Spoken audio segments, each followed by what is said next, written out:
Okay, well, there's two that I'd like to focus on. The first came out of a tragedy, and that had to do with the the murder of Andrew Loku in our supportive housing in 2015. Um, there was a disturbance in the apartment building that Andrew was part of. Uh, the Some of the neighbors called the police. By the time the police arrived, actually Andrew's neighbors had calmed him down, but the police bounded up the stairs. There's actually a video that we have that shows one of the subject officers with his hand on his gun at the door of the apartment building, and you just knew what was going to happen. Andrew was walking slowly down the hall with a hammer facing down, and the officers yelled, "Drop the hammer." He didn't, continue to walk toward him, and they shot him dead. And we and a number of other colleague agencies, including Across Boundaries and the Canadian Civil Liberties Association, called for an inquest. And there was an inquest that occurred in 2017.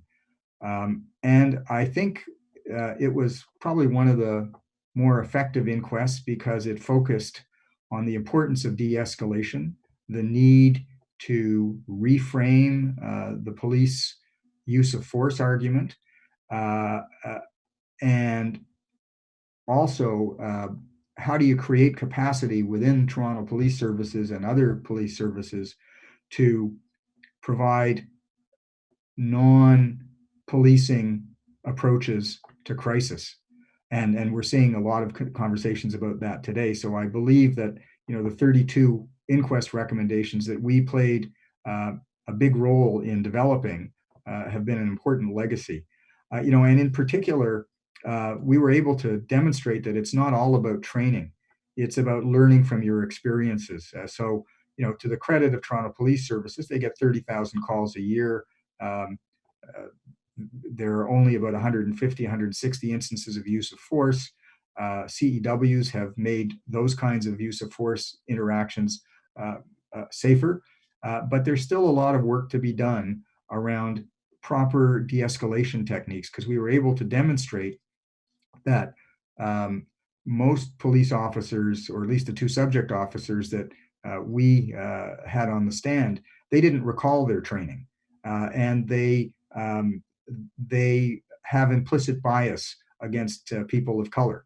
And so, how do you work with Toronto Police Services to shift that culture? And that's a lot of the work that many of us are doing now in the Mental Health and Addictions Advisory Panel for the Toronto Police Services, and the work that we're doing with the Reaching Out Coalition to try and help the City of Toronto develop a different uh, approach to crisis response, one that over time will rely less on the police and more, as I said earlier, on the ability of community-based mental health services to respond to people in crisis. So that's one area that I feel particularly proud that we were able to take a leadership role in. The second one was ties to the importance of people having a home, a job, and a friend. But it's really most the housing piece. It's been said that there's no health without mental health, and I believe there's no mental health without housing. And CMHA has been running a crisis facility up on Wilson Road for over 10 years. And we've successfully served over 2,000 people. And actually, when we first opened it, it required a committee of adjustment approval. And we were replacing a massage parlor. And I think replacing a massage parlor with a crisis care facility is actually a good thing. And actually, at the time, the neighbors did too. Um, Fast forward 10 years, and we had expanded that program to develop six crisis beds, particularly for the police. And we realized it was more economical to add a floor to that building rather than start a new facility somewhere else. And I'm happy to say that at the end of October, the facility finally was renovated and has opened. But go back 2 years, we had to go back to the Committee of Adjustment. And some of the neighbors actually, played the NIMBY game, the not in my backyard game. And they said they really didn't want these type of people in their community. And so the Committee of Adjustment turned us down, even though 10 years earlier they'd approved us. And even though our building was in better shape than many of the buildings in the neighborhood.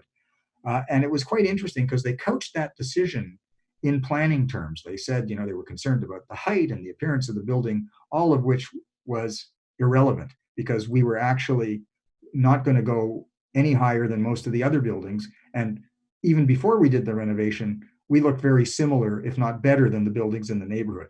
But they basically wrote this planning decision to disguise not in my backyard. And I just decided we were not going to take this sitting down. So we went to our favorite housing lawyer, Joe DeBono at Denton's, and we asked him if he would represent us at the Toronto Local Appeal Board. And he did.